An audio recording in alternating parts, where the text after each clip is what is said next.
asalaamaaleykum suñu mbokk yi man docteur Mamadou Badara Seck maa amoon yéen dikkaat ak yéen ci benn waxtaan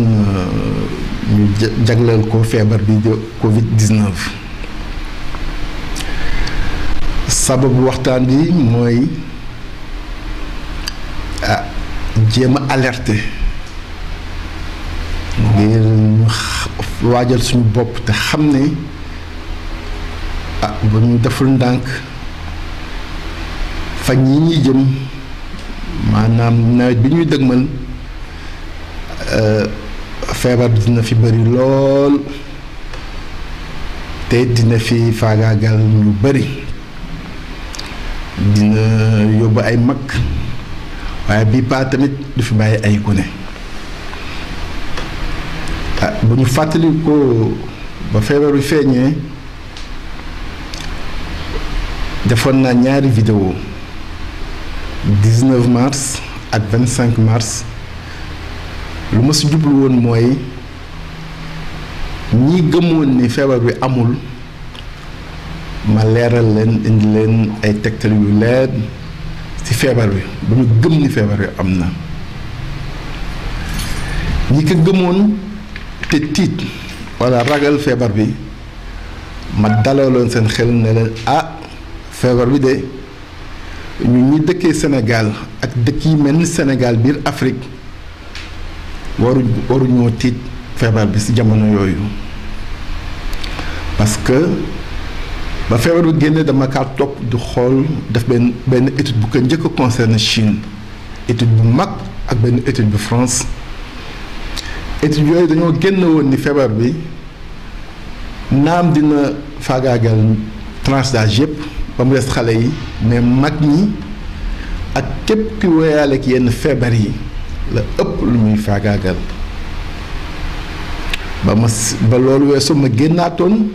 waxoon leen ni bu weesoo it ñun nekkee ay xaleel ëpp lu dëkke Sénégal tamit feebar bi dafa laxasoog immunité mooy maanaam système immunitaire luy aar doomu aadama bi te jamono ñu toll ñun ñii dëkkee Sénégal suñu immunité dafa nekk au top wuteeg dëkk yi nekkee hémisphère nord ay Europe ak yooyu mën na woon jaruloon ñuy tiit parce que ay xale la ñu dëkkee ñoo fi dëkk ba pare suñu immunité baax na donc dara du fi xew alhamdulilah yàlla dogal na li si ñoo ragal daanaka gisuñu ko ba tax na jamono yooyu ma yëkkati woon sama kàddu ne jaruloo sax ñu tëj ay juma nañu bàyyi école yi xale yi jàngi mois de mars boobu nañu bàyyi ni ñu dox ci seen soxla pour ñu wuti ji immunité collective bu ñëpp génnee dund ak virus bi dajeek virus bi ku si nekk suñu doon na am lu ñu woowee immunité acquise ñëpp suñu nag wala ñu ëpp suñu bu ñu matee 65% yu am immunité acquise dafay daal di doon immunité collective muy doon benn genre vaccination naturelle parce que ñaari vaccination moo am dafa am vaccination bu ñëpp xam mooy artificielle moom dañuy jël doomu jàngoro ba wàññi dooleem wala ñu rey ko pikiir la ko pour bu feebar bi dikkaatee nga mën a xeex ak moom mën kaa tewee ak vaccination am na mooy naturel boobu immunité collective da nga koy wuti ji loolu ñu bëggoon nit lu xel mënoon nangu la bien que après un mois après amoon na controverse bu bari ci dëkk bi mu amoon ay discussion ku nekk joxoon sa opinion amoon nañu demoon ba jàpp ni sax c'était trop risqué parce que ñi ko dëkk yi ko defoon Europe mel na ay Angleterre ak Suède mujj nañ see dellu ginnaaw ñii na également feebar bi ba léegi ne wanewul ne mën naa indi immunité collective mais c'était parce que on n'avait pas réfléchi les contextes suffisamment dëkk yu mel na Angleterre ak Europe dëkk yi fa féete bëri ay mag seen âge moyen weesu 40 ans ba pare ñu nekkoon hiver seen système immunitaire wàññeeku dem immunité collective ubbeeku dëndug virus bi jamono yooyu c'était trop risqué ñi ne woon immunité collective warul ni dina am na parce que am na étude bu bees bu génn France bu CHU Strasbourg def ak Institut Pasteur bu wane ni ñi étudier ñëpp dina am nañu immunité collective boo xamante ne pendant 40 jours au moins ñàkk te daanaka virus baa ngi Sénégal te amul benn dëkk bu ñu mën a xayma virus bi dayo bi ak nan la toll loolu lu leer la parce que virus bi nu mu bindoo la ak transmission ak symptomatologie ak les cas asymptomatiques moo tax kenn mënu la xayma ñaata ban dayo bi nu mu toll si dëkk bu ne mais mën naa jàpp ni Sénégal ak mesure barrières yi ñu jël ak état d'urgence yeeg yooyu yëpp ñu def immunité collective amuñu ko parce que 65% de la population sénégalaise nekkuñu en contact avec le virus loolu nag mu indi tiitaange parce que ni ma ko waxee au début ba ma gëstoo waa topp feebar bi njortu naa ne nawet bi muy dugg dina doy waar trop. Pourquoi virus bi nit ñi dañ see xaw a ragal léegi tuuti moo tax du si gaaw a prononcé wu ba tax ñu ne ñoom wóoru leen ni virus saisonnier la mais man dama gëm ni c'est un virus, c'est une maladie, le Covid-19 une maladie respiratoire saisonnière la. Il y a un facteur saisonnier très prononcé dans cette maladie. Pourquoi? Boo xoolee maladie saisonnière bu ñu xam ñun muy la grippe saisonnière souvent buy génn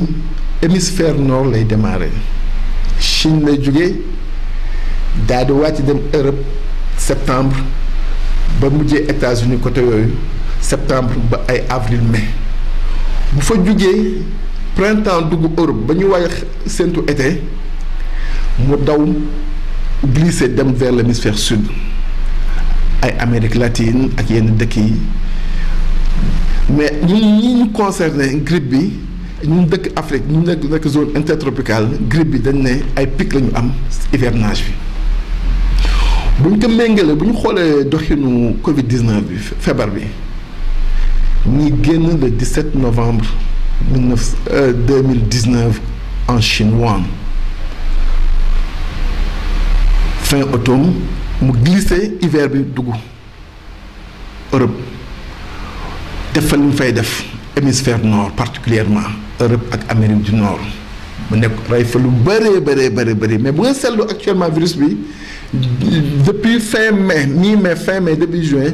dugg na léegi hémisphère sud fi mu toll nii l'épicentre de la maladie mu ngi fan mu ngi hémisphère sud notamment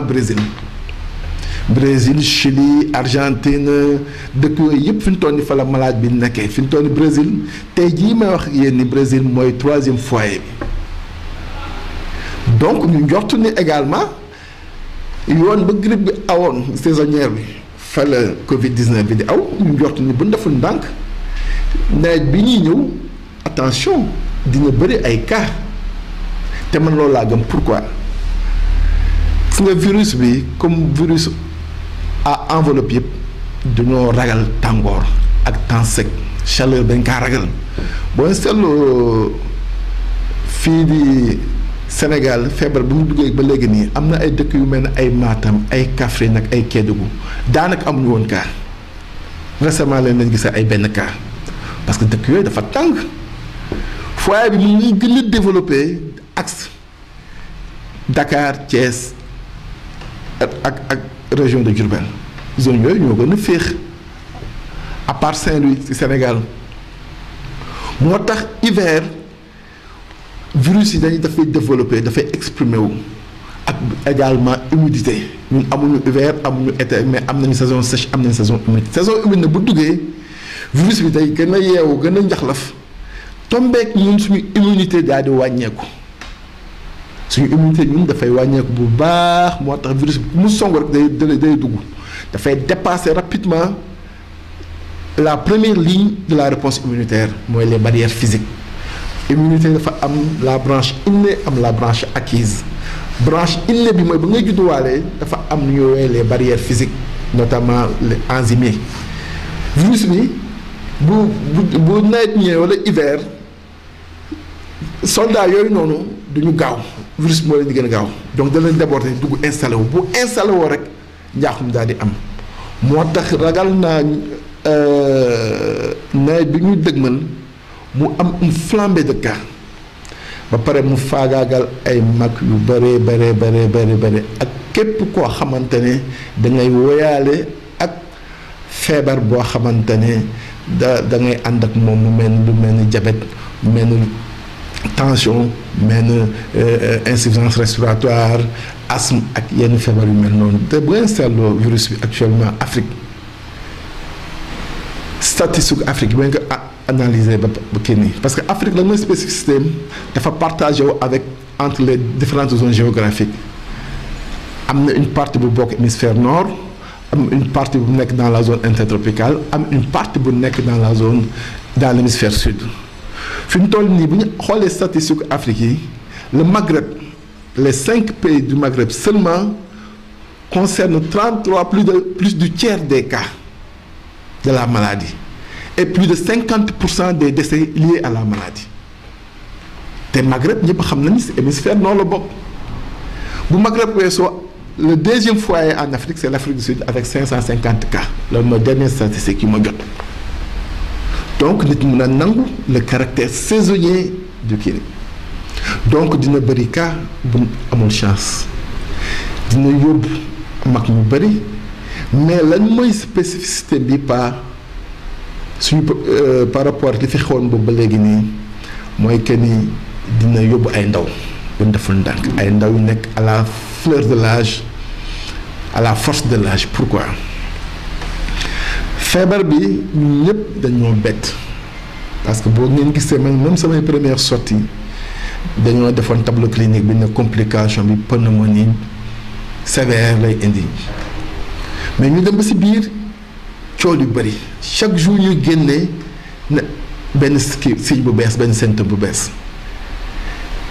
ba tax na léegi ñu bëri dañoo jàpp ni sax feebar bi kenn maîtriser wu ko kenn xamu ko naam li ñu wax am na lu ci nekk dëgg parce que feebar mbiri science la science kenn du ko dajal mukk à 100% mais nag gëstu nañu feebar bi dem nañ ba xam exactement lu waral si ñu bëri yooyu ak lu waral nit ñi jaaxle dafa am benn phénomène bu bees bu nit ñi décrire ci feebar bi moom la yooyu le choc cytokinique mooy lan le virus bi bu rombee barrière physique boobu ba installé wu rek normalement suñu système immunitaire dafa war a def une réponse naturelle une première réponse mooy une réponse inflammatoire day yónni ay médiateurs cytokine pour ñu neutraliser ko mais dañoo seetlu ni ci feebar bi le choc cytokinique bi dafay am lan mooy choc cytokinique dafay le système immunitaire dafay emballé wu day am benn genre orage une tempête hyper inflammatoire buy détruire suñu propre tissu et phénomène bi moom la ñu décrire ci coronavirus bu génn 2012 ak bu Moyen-Orient bu génn bu 2002 ak Moyen-Orient bu génn 2012 dem nañ ba ne sax grippe espagnole bu faagaagaloon daanaka 50 millions doomu aadama choc cytokinique bi moo ko waral et le tableau clinique est bien décrit pression artérielle day yéeg au début cardiaque yéeg wàccaat niveau d'oxygène sanguin dafay wàcc mu créer une hypoxie cellulaire donc souffrance et mort cellulaire avec benn tableau clinique bu leer c'est-à-dire ki def un choc cytokinique dañuy xool gis ni yow sa température dafay yéeg tout le temps de façon persistante day élevé da ngay boole ci am une splénomégalie da ngay am une hépatomégalie avec atteinte hépatique dysfonctionnement hépatique da ngay am gonflement da ngay am rougeur da ngay am gis nañu coagulopathie cytopénie da ngay am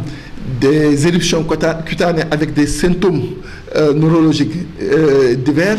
gis nañ ci ñooñu également ñu am également une fatigue extrême ak ay nausées tableau bi c'est le tableau prélude bu jiitu détresse respiratoire ak détresse multi-organe donc le choc cytokinique est très sévère c'est un syndrome immunopathologique donc feebar bi wër nañ ko ba xam nu muy def te si ñi may wax daf koy dañ koy objectiver au laboratoire boo demee laboratoire ñu doser malade yi ko def da ngay gis ni le taux de bilirubine day élevé mooy waral nit ñi seen conjonctive yi bët yi di coloré wu en jaune ñu yaakaar dañoo wànnante ñu mooy waral le taux dañuy gis ni transaminase seen taux yi day élevé taux azote sanguin day élevé taux dédimère day élevé moo tax ñi naan opéré nañ gis nañ si malade bi ay caillots yooyu c'est normal choc cytokinique bi moo koy indi y a une thrombose veineuse profonde qui peut même se compliquer d'une embolie pulmonaire ba pare bu ñu ko xoolee dafay am un déficit en fibrinogène mooy waral yenn hémorragie yi donc tableau clinique boobu noonu dafa am choc cytokinique boobu nag dama kaa ragal trop si suñu ndaw yi nawet bii ñuy ñëw pourquoi dafa am benn étude bu mag boo xamante ne daanaka continent yëpp la concerné ñu defoon Europe étude bi da doon xool ndax variation saisonnière yi dina influer ci système immunitaire étude boobu dafa génn ni boo demee hémisphère nord le système immunitaire est plus pro-inflammatoire pendant l'hiver moo waral choc cytokinique bi def lu mu fay def doon ni Europe ba géej jóge fa mu ne boo ñëwee ñu suñu genre dëkk yi le système immunitaire est plus pro-inflammatoire pendant l'hivernage donc hivernage dañuy boole am un système immunitaire défaillant en berne teg si am un système immunitaire qui est pro-inflammatoire donc bu ñu amul chance dëgg nawet bi ñuy dëgmal dina metti lool si ñun moo tax dafa war jaadu ñu préparer ko man ma am obligation wu alerter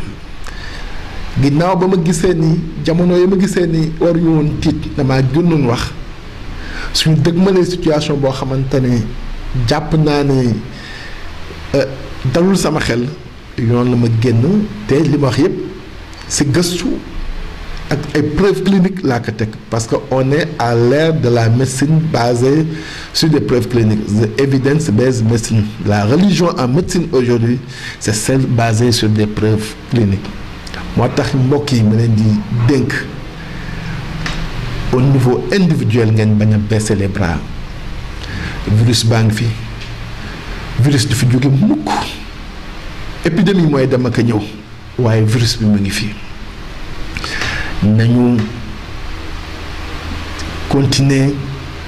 jël suñuy mesure suñuy précaution képp ku dëkk ak mag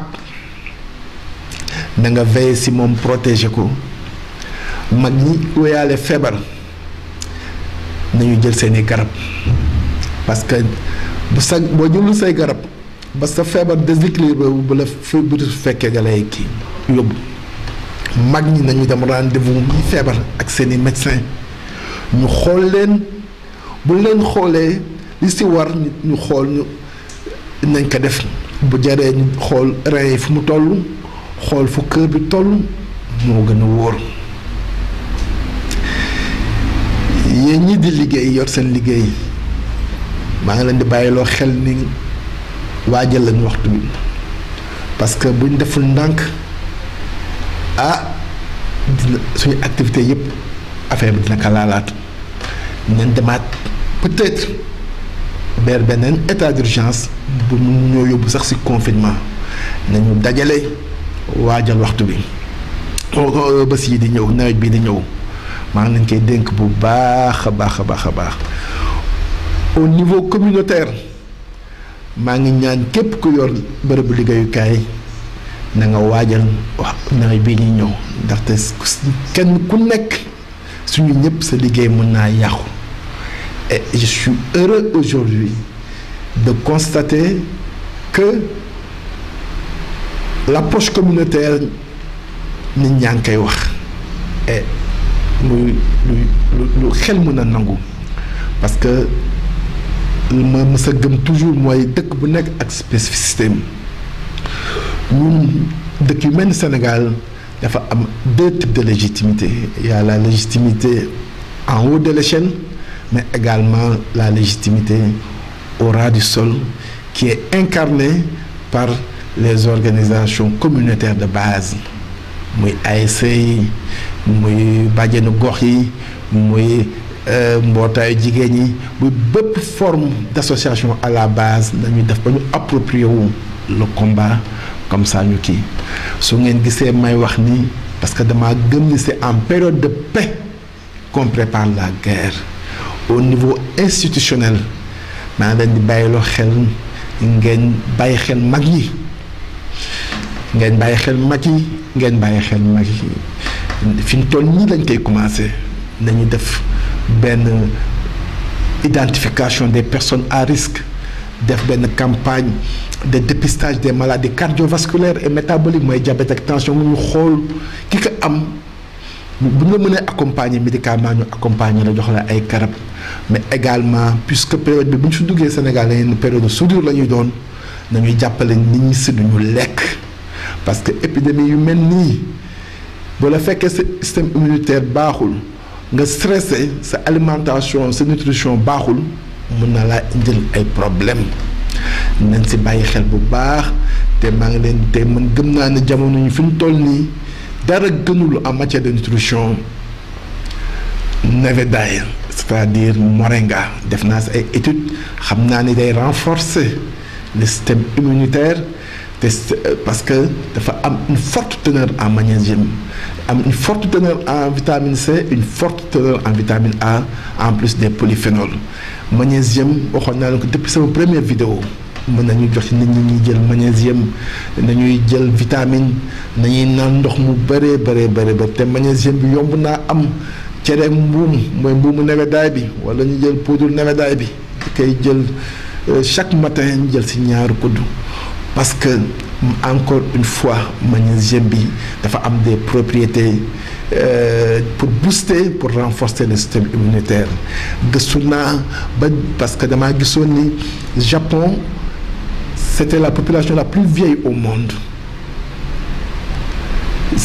en termes d'espérance de vie c'était le deuxième pays au monde mais ba ma gëstoo gis ni da ngay gis ay mag yu am 90 ans mel na dara jotu leen ñu dox seen soxla ba ma laajtee si benn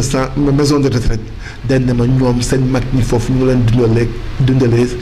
salade benn salade bi ñu woowee salade wakame à base d'algue salade wakame boobu ma xoolee valeur nutritive am damaa gis dafa bëri magnésium lool moo tax mu am des propriétés pour renforcer l'immunité moo tax États-Unis sax fi mu toll ñu ngi si def ay études bu loolu weesoo maa ngi ñaan également état bi ak état yu mel ni ñun nañu jige nos partenaires